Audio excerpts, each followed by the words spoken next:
Olá, meu irmão e minha irmã, tudo bem? Eu sou o pastor Tiago Santana e eu estou aqui para nós recapitularmos a lição da Escola Sabatina juntos.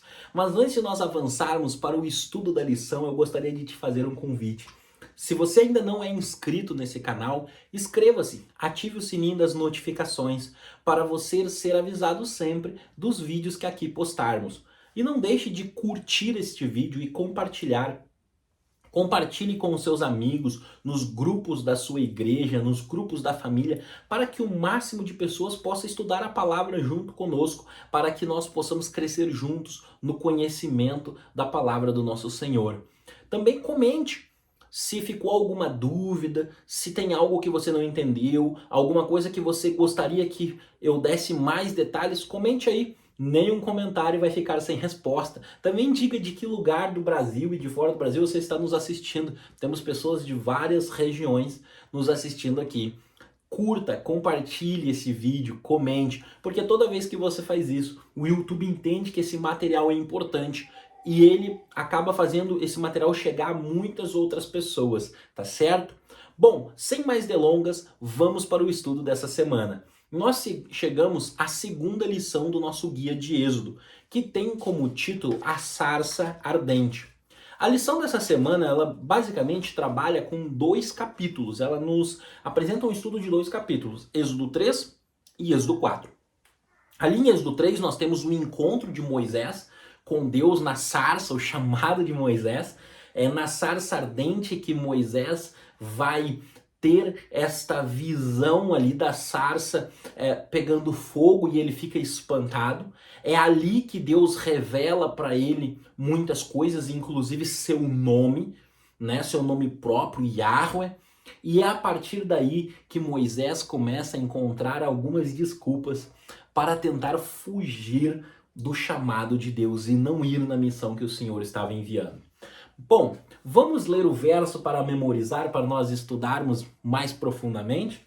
Diz assim: Então o Senhor continuou: Certamente vi a aflição do meu povo, que está no Egito, e ouvi o seu clamor por causa dos seus feitores. Conheço o sofrimento do meu povo.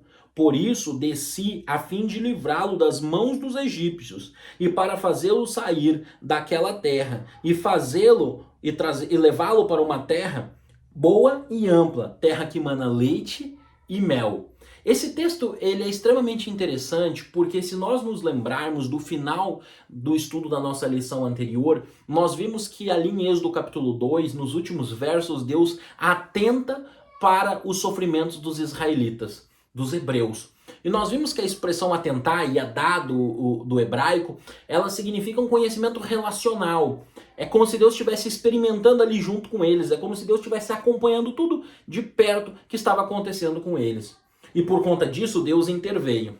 Mas nós também vimos que o grande motivo por detrás, né, o background, o pano de fundo para esses capítulos do Êxodo e o grande motivo para essa libertação é a aliança com Abraão, a chamada aliança abraâmica. Porque Deus havia prometido para eles, como nós vimos, que eles se tornariam uma grande nação. E o início de Êxodo vem exatamente contando isso, que eles cresceram sobremodo.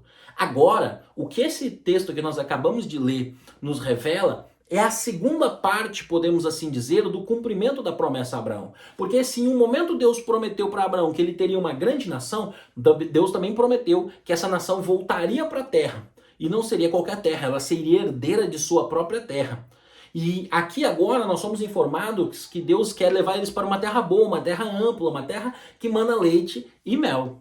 Pois bem, essa expressão aqui, a leite e mel, leite é uma alusão à pecuária, a leite de cabras, de animais que eles poderiam criar na região. O mel, uma alusão ao mel da tâmara, certo? Então aqui nós temos uma alusão tanto à pecuária quanto à agricultura. Deus estaria levando o seu povo para uma terra onde seria possível que eles vivessem ali e tivessem seu mantimento para que ali pudessem se estabelecer. Esse que foi um drama que a gente pode observar nas próprias páginas do Gênesis. Se você lembrar comigo lá, Gênesis capítulo 12, logo que Deus faz o chamado para Abraão, para ele ir para a terra, né, para ele sair da casa do pai dele, uma das coisas que acontece é que falta comida, e quando falta comida, Abraão precisa ir ao Egito. Mais tarde, a família de José, Jacó, eles vão para o Egito também por causa da fome. Então era recorrente essa ideia de ir ao Egito em busca de comida. Agora, por outro lado, Deus está dizendo que vai dar para eles uma terra onde Deus sustentaria eles, e eles teriam condições ali de ter tanto a pecuária quanto a agricultura. É o segundo ponto da promessa abraâmica. Nessa sarça, então, Deus comunica isso para Moisés. E aí nós vamos agora exatamente para a lição de domingo. Porque na lição de domingo vem exatamente destacando esse evento que aconteceu na sarça. E esse evento tem diversas questões aqui importantes para nós entendermos.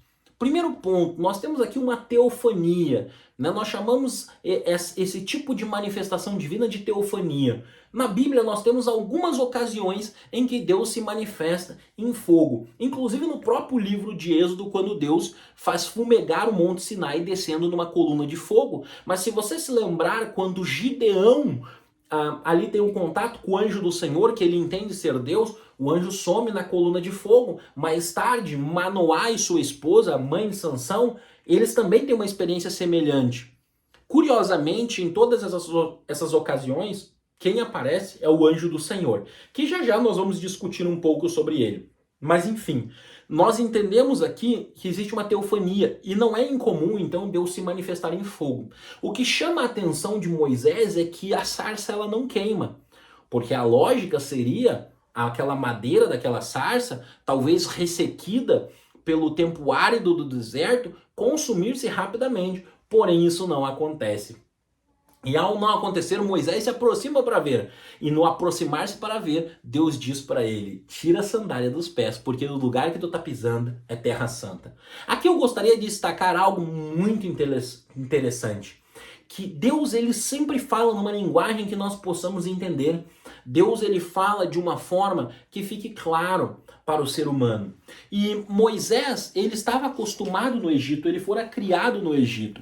E essa ideia de tirar os calçados na presença de uma divindade não era incomum e não era estranha ao Egito. Por exemplo, eu tenho aqui um atlas da Bíblia, tá certo? De autoria de Paul Lawrence. E é interessante porque Paul Lawrence, ele inclusive cita aqui a paleta de Narmer. Olha só essa paleta aqui. Se vocês notarem comigo, aqui nós temos a paleta de Narmer. Nessa paleta nós temos aqui o faraó descalço na presença da divindade, certo? Inclusive o portador das sandálias, alguém que estava ali para pegar as sandálias do faraó. Porque a ideia aqui é muito clara: se você está na presença da divindade, descalce os seus pés. O que Deus está fazendo como descalce essas sandálias dos pés? Porque a ideia, o que Deus está querendo falar para Moisés aqui? Moisés, eu sou Deus e tu tá num ambiente santo. Deus usa uma linguagem que era conhecida para Moisés, para que não restasse dúvida. Deus ele é sempre objetivo, Deus ele é sempre claro em sua comunicação. A comunicação de Deus ela não é dúbia. Moisés entendeu muito bem. E, inclusive Deus aqui, como eu mencionei, vem na linguagem humana para que não reste dúvidas do que está acontecendo. Essa ocasião, ela também aparece de forma semelhante quando o Josué, ele vê o príncipe do exército do Senhor, lá no capítulo 5 do livro de Josué, aonde ele diz: tira a sandália dos pés, porque o lugar que tu pisa é terra santa. Aqui nós temos uma lição importantíssima. Primeiro, será que aquele arbusto era santo? Na verdade, o que tornava santo aquele arbusto e aquele lugar era a presença de Deus. Então aqui nós aprendemos uma lição importantíssima, onde Deus está, o lugar é santo. E Deus tem que estar na nossa casa, Deus tem que estar no nosso trabalho, Deus tem que estar aonde nós estamos. Um exemplo disso é quando, lá em Reis, no capítulo 17, Elias chega na presença do rei Acabe e ele diz: tão certo como vive o Deus de Israel, cujo na presença estou. Veja bem, Elias estava na presença de um rei idólatra, num palácio onde Baal era adorado, onde havia uma rainha idólatra, Jezabel, e ele tinha certeza que Deus estava acompanhando ele, e ele estava na presença de Deus. Portanto, queridos, Deus nos acompanha, e Deus está sempre conosco. E o lugar onde Deus está, ele é santo, ele é sagrado. Nós devemos andar em retidão diante de Deus. Pois bem, agora vamos tratar da figura que aparece para Moisés aí. Por quê? Quando nós olhamos o texto bíblico, aqui eu quero abrir com vocês em Êxodo no capítulo 3, especialmente nós vamos iniciar a leitura pelo verso 2, porque aqui diz assim: apareceu-lhe o anjo do Senhor numa chama de fogo. Só que quando você vai para o verso 4, diz: vendo o Senhor que ele se voltava para ver Deus no meio da sarça. Interessante, não é? O anjo do Senhor aqui, ele é colocado como sendo Deus mais tarde. Porque o anjo aparece no meio da sarça, daqui a pouco ele vai falar, ele chega próximo e quem fala com ele é Deus no meio da sarça. É por isso que muitos teólogos cristãos, uma boa parte dos teólogos cristãos, têm chegado à conclusão de que o anjo do Senhor aqui é uma manifestação de Cristo.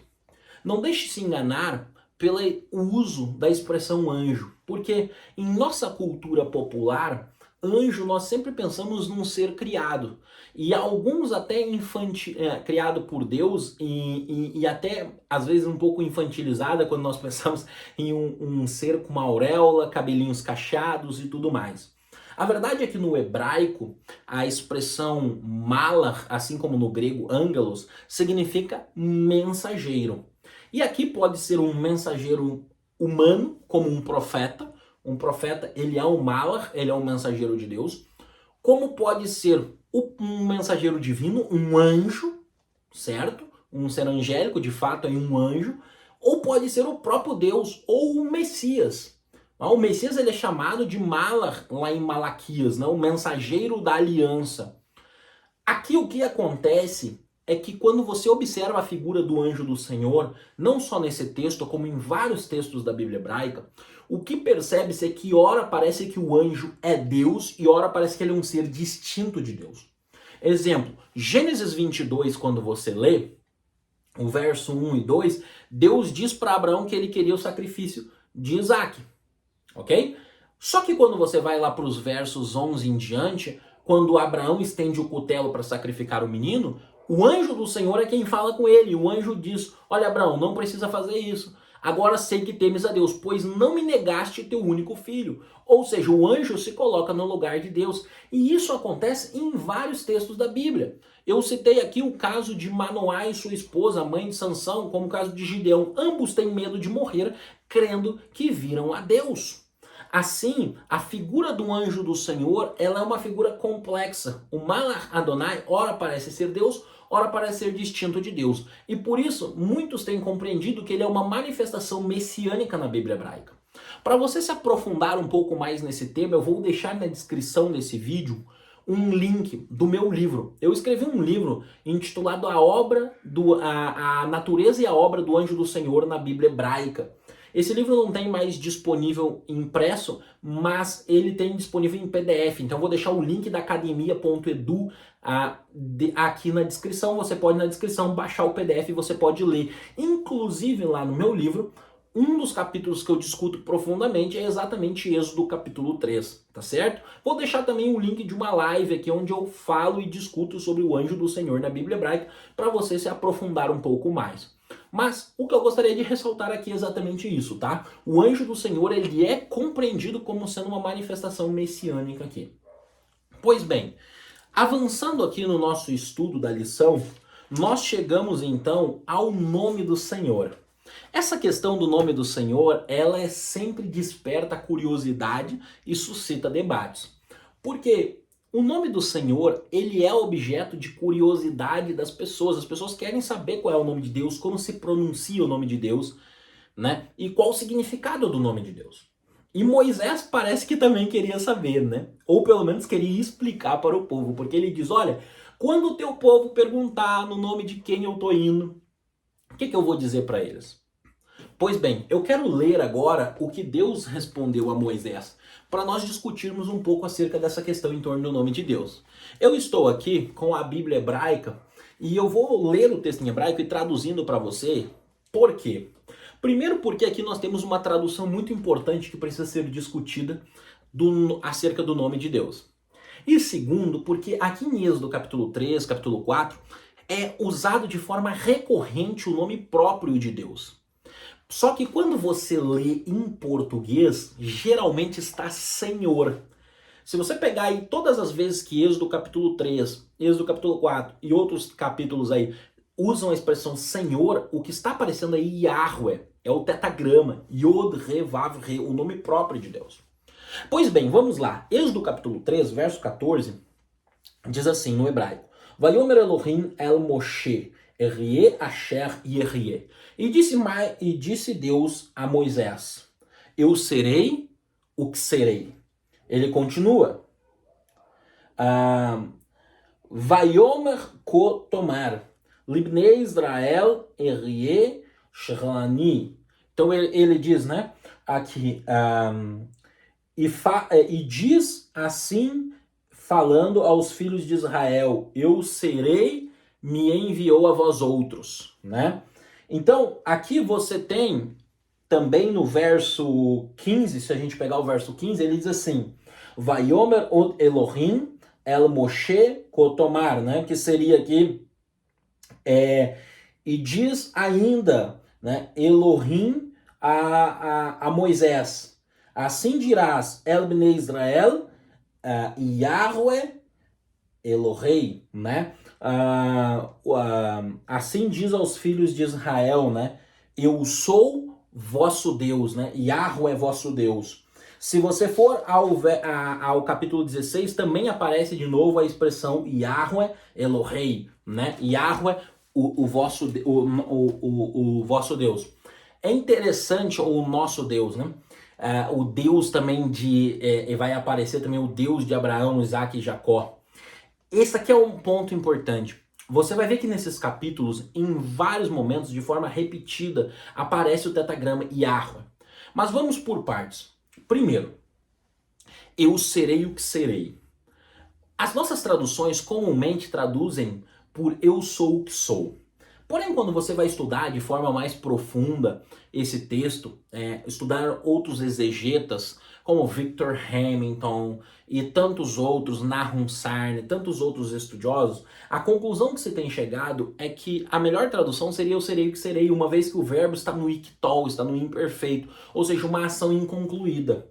E o significado disso é que Deus está dizendo para Moisés de forma muito simples e de forma muito prática: eu fui com vocês no passado, eu sou com vocês no presente e eu serei com vocês no futuro. Em outras palavras, eu vou ser o que vocês precisarem que eu seja. Por que isso? Porque quando Moisés pergunta o nome de Deus, Moisés não está preocupado simplesmente com a grafia ou com o fonema do nome de Deus. O que acontece é que os nomes na antiguidade, eles revelavam a própria essência da pessoa. O nome estava vinculado ao que a pessoa era uma extensão da pessoa, ao que a pessoa fazia. É por isso que na Bíblia Deus ele é apresentado com nomes distintos. Por exemplo, em contextos de guerra, Deus é apresentado como Adonai Tsebaot, o Senhor dos Exércitos. Mas o mesmo Deus é chamado de El Elyon, é chamado de El Shaddai, o Deus das mãos, o Deus sustentador. Então Deus recebe nomes na Bíblia de acordo com a ação dele. Um exemplo é o que a própria Agar faz lá em Gênesis 16, quando ela põe o nome do poço, o poço daquele que vê, porque Deus olhou para ela e agiu ali, né? Bel El Roi, né? O poço daquele que vê. Então, por quê? Porque ela interpreta o que aconteceu e ela coloca um nome, né, o poço daquele que vê, porque olhou para ela e atentou para ela. Então é comum na Bíblia as pessoas chamarem Deus por aquilo que elas, pela experiência que elas têm. E Deus ele se apresenta com nomes distintos de acordo com a obra que ele está fazendo. No Egito também tinha muitas questões em torno do nome, né? Os egípcios acreditavam de forma mística que se você soubesse o nome próprio de uma pessoa, você podia até manipular ela através de rituais. Inclusive, algumas divindades, inclusive faraós, eles tinham dois nomes. Eles tinham um nome secreto, que era o nome próprio deles, e tinham um nome que era o nome conhecido, não o nome público. Por quê? Porque havia essa crença de que se alguém soubesse seu nome próprio, essa pessoa poderia usar o seu nome para manipular, né? E aí, então você veja que essa questão do nome ela é muito importante na antiguidade. Diferente da nossa cultura. Nossa cultura nós damos nomes de acordo com nós achamos bonito. Então, esse nome é bonito, eu dou pro meu filho ou pra minha filha. Mas lá era muito mais profunda essa questão. Então, quando Moisés está perguntando para Deus qual é o nome de Deus, o que Moisés está perguntando é o que Deus vai fazer, certo? Qual é a manifestação de Deus? Né? O que Deus faz? E aí, nesse sentido, Deus diz para Moisés, né? Eu serei o que tu precisar que eu seja, Moisés. E essa interpretação, ela aparece inclusive no Talmud, no Tratado de Berahot.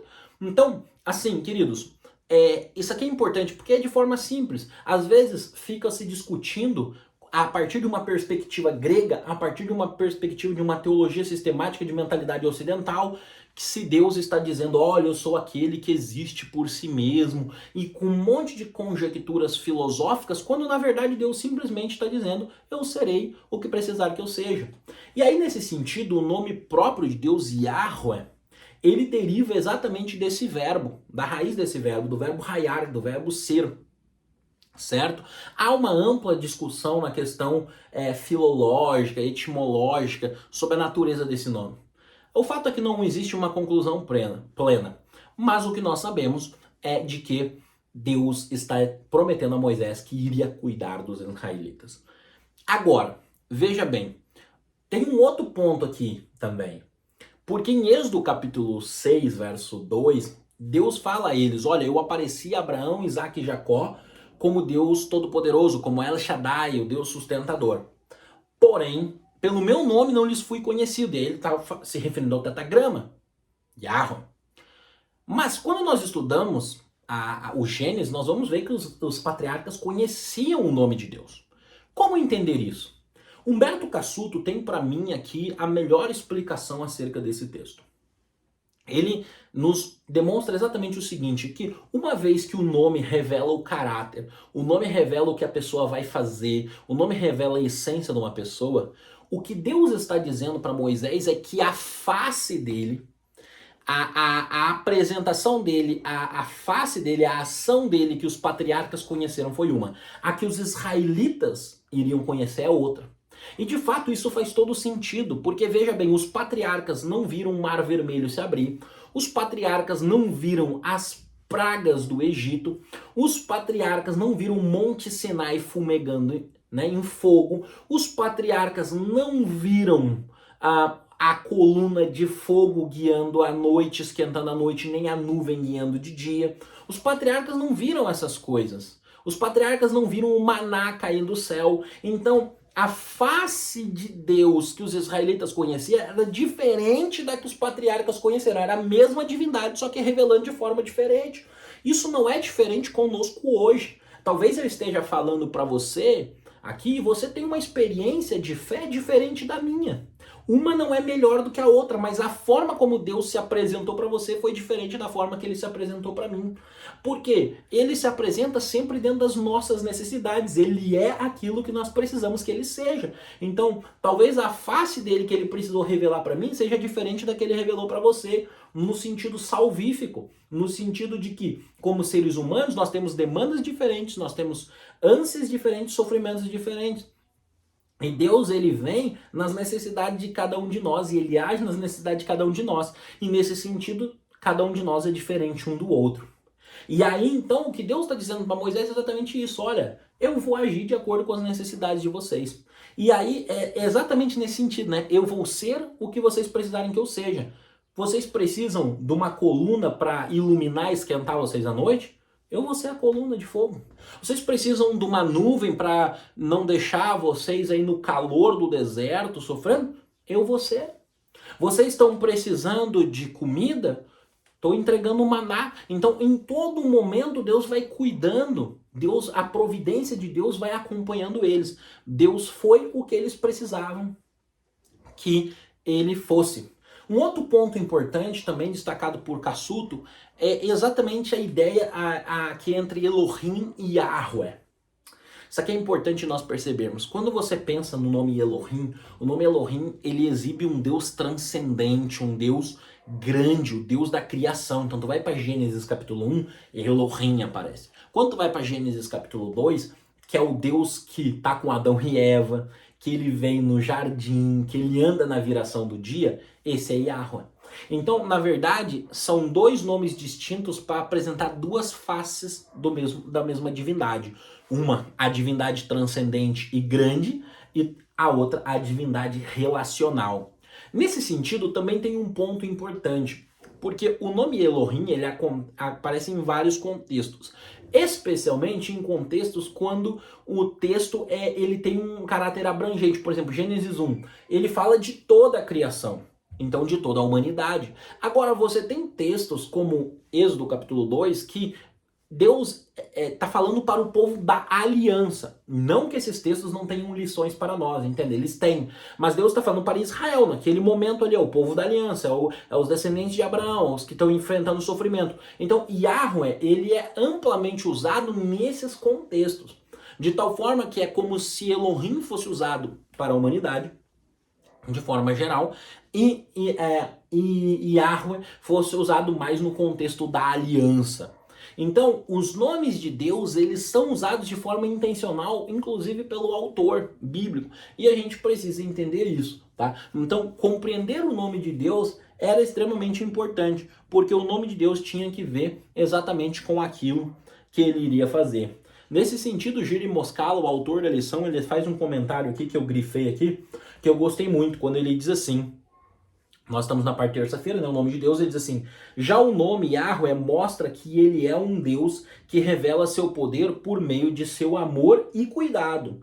Ele também é chamado Elohim, indicando o Deus poderoso, forte e transcendente, o Deus de toda a humanidade, o governante universal e o criador de todas as coisas. Yahweh e Elohim são nomes diferentes que revelam diferentes aspectos de seu relacionamento com os seres humanos. Então aqui o Giri Moscala capta muito bem essa questão.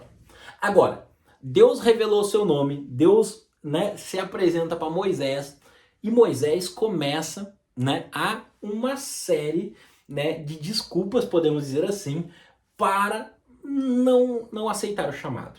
A verdade é, queridos, que quando nós observamos, a maior parte dos profetas não queria aceitar o ministério profético. Por quê? Por um motivo simples. Ser profeta não era algo fácil. Ser profeta era, em muitos casos, se colocar entre um povo oprimido e um rei. Era sofrer perseguição de cortes e sofrer perseguição inclusive do próprio povo, porque às vezes o próprio povo se virava contra o profeta. Não é à toa, o próprio livro do Êxodo, quando os israelitas estavam sendo espancados, Moisés tentou salvar lá, os próprios israelitas, os próprios hebreus, entregaram Moisés para o faraó e ele teve que fugir. Então às vezes o próprio povo oprimido se vira contra o profeta que está do lado deles. Eu gosto muito de uma frase quando Abraham Joshua Heschel, ele nos diz assim, que os profetas, né, os profetas gregos, eles nos levam para as mansões do pensamento, mas os filósofos gregos nos levam para as mansões do pensamento, enquanto os profetas bíblicos nos levam para os guetos, para os porões de Jerusalém. O Heschel ele diz isso na sua tese de doutorado, Die Prophet. O Heschel ele está exatamente aqui captando a ideia de que, em muitos casos, o profeta está do lado daqueles que estão sofrendo. E era o caso de Moisés aqui. E por isso, ele não queria ser profeta. E ele apresenta uma série de desculpas. Agora, veja bem, se nós formos trazermos isso para os nossos dias, hoje é moda ser profeta. Hoje as pessoas se apresentam como profetas em tudo quanto é canto. Aparece profeta. Mas não era assim nos tempos bíblicos. E é interessante, dentro desse processo de Deus se comunicar com a humanidade, que Deus ele fala para Moisés, né? Eu vou libertar o povo com mão poderosa. Deus está dizendo para Moisés aqui que, e essa expressão é uma expressão egípcia, tá? O faraó, quando ele liderava o povo em batalha, quando ele liderava o povo em conquistas, tinha essa ideia de liderar com a mão estendida. Então Deus está usando uma linguagem egípcia. Deus está dizendo para Moisés, Moisés, eu vou fazer, eu serei contigo. Em outras palavras, não precisa ter medo, eu serei contigo. E aí, nesse sentido, então, queridos, quando nós olhamos para os próprios milagres que Deus opera aqui, né, os sinais que ele faz, eles são objetivos e claros. Primeiro, para quem que Moisés está apresentando as objeções para Deus? Porque ele entende que lá pode ser que os líderes, os anciãos de Israel ofereçam alguma resistência quando ele chegar. Esses anciãos, nós estamos falando dos líderes dos clãs. Como é que funcionava, né? Naquela época eles viviam em clãs e os clãs tinham um líder, o patriarca, né? Que geralmente ele era o mais velho, a referência do clã. Então, o que Moisés vai ter que chegar lá no Egito e fazer? Ele vai ter que se apresentar para os líderes dos clãs e vai ter que falar, né, que ele foi chamado por Deus para fazer tudo aquilo aí. E eles teriam que escutar Moisés. E Moisés, com esse medo, Deus opera aqui alguns sinais que eles são muito interessantes. E cada um desses sinais, eles têm um significado.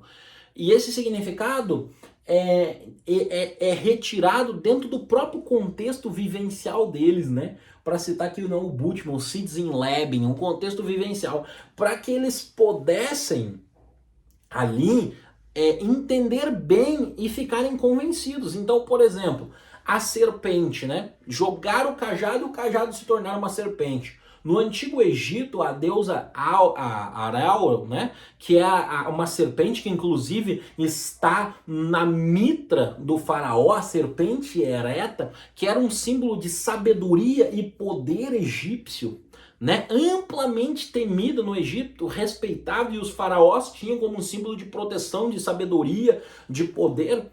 No primeiro sinal, Deus já estava ali, a serpente de Moisés, a serpente de Deus engolindo a serpente deles. Ou seja, já indicando que Deus estava destruindo a sabedoria egípcia, né? Que Deus era mais poderoso que os egípcios. Olha o próprio milagre do Nilo, transformar água em sangue. Por que isso daí? Porque o Egito era chamado uma dádiva do Nilo, como diz o Heródoto. Ou seja, a divindade, né, inclusive Hapi, que era o Nilo, era considerado uma divindade. Quando ele se transformasse em sangue, Deus estaria anulando a própria vida no Egito. A própria vida no Egito. Totalmente, totalmente o contrário do lugar para onde eles estavam indo, que era um lugar de vida. Então, cada um dos sinais que Deus opera aqui, cada um dos milagres, eles têm um significado especial, né? A própria mão, né, ficando leprosa, então Deus mostrando o controle, né, sobre essa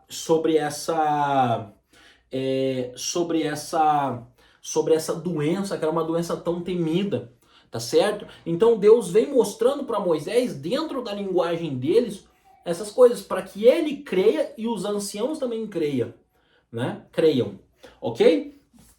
E aí nós vamos para o último dia, né? Aqui, a quinta-feira, que apresenta-nos a questão de uma cena aqui que coloca muita gente aqui de cabelos em pé, podemos assim dizer, que é Deus procurando Moisés para matar.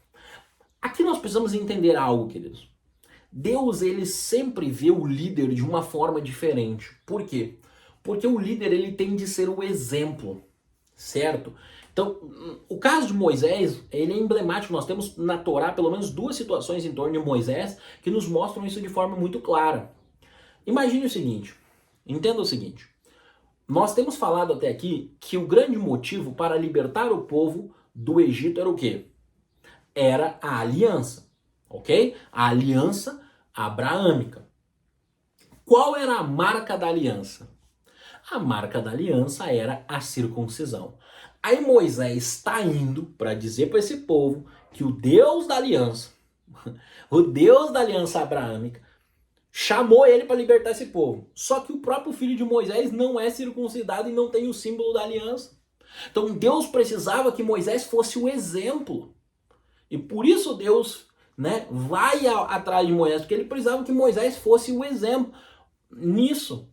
E outra situação que nós vemos, claro, o povo passa tempo e tempo murmurando e falando isso e aquilo no deserto, mas o dia que Moisés bateu com ira na rocha, Deus disse, tu não vai entrar na terra. Porque o líder, ele é a referência e Deus sempre espera mais do líder. E o que Deus estava aqui demonstrando exatamente Moisés, que Moisés deveria ser o exemplo. Se ele iria falar para aquele povo Imagine que muitos dos filhos daquelas pessoas não tinham sido circuncidados. Muitos dos filhos daquelas pessoas talvez nem conhecessem direito as promessas de Deus a Abraão. E Moisés precisava ser agora o transmissor de tudo isso. Só que se ele mesmo não estivesse vivendo aquilo dali, correto? Ele não poderia viver de forma plena esse chamado e essa missão de Deus. Então, por isso Deus vai atrás dele. E aí nós temos essa história que muitas vezes assusta as pessoas. Tá certo? Então, em tudo, queridos, tudo que Deus vai fazer, Deus tem uma motivação. Nós acabamos de falar dos milagres. Cada milagre tinha uma motivação. Né, as próprias desculpas de Moisés, né, quando Moisés diz, olha, mas eu não sei falar. Nós sabemos que Moisés foi criado na corte egípcia. Um dos treinamentos que os egípcios recebiam ali, principalmente aqueles que aspiravam a poderes, era de oratória. Eu falei para vocês no estudo passado, os egípcios admiravam muito a questão da oratória. Talvez Moisés estivesse muito mais aqui falando talvez de ter perdido a fluência no egípcio, que é plenamente possível. Nós, por exemplo, nós somos brasileiros, se nós formos morar em outro país, nós passarmos aí 10, 15 anos falando outro idioma, nós vamos começar gradativamente a esquecer a nossa língua natal, pelo menos uma boa parte dela. Então talvez essa fosse a preocupação de Moisés. Mas aí Deus diz, e aí Moisés, quem é que fez ali a boca? Quem é que fez a boca? Então Deus está sempre ali trabalhando de uma forma que eles pudessem entender e que Moisés, acima de tudo, entendesse que quem estava fazendo era Deus e que ele era apenas o portador de uma mensagem, ele era apenas um mensageiro. E isso nós precisamos entender também. Nós precisamos entender o nosso lugar no plano de Deus, para que nós possamos ser usados por Deus na execução de seus planos. Eu espero que você tenha gostado da recapitulação dessa lição. Comente aqui o que você achou. Tire qualquer dúvida aqui, pergunte também. Deus abençoe você e toda a sua casa. Até a próxima semana, até a nossa próxima recapitulação.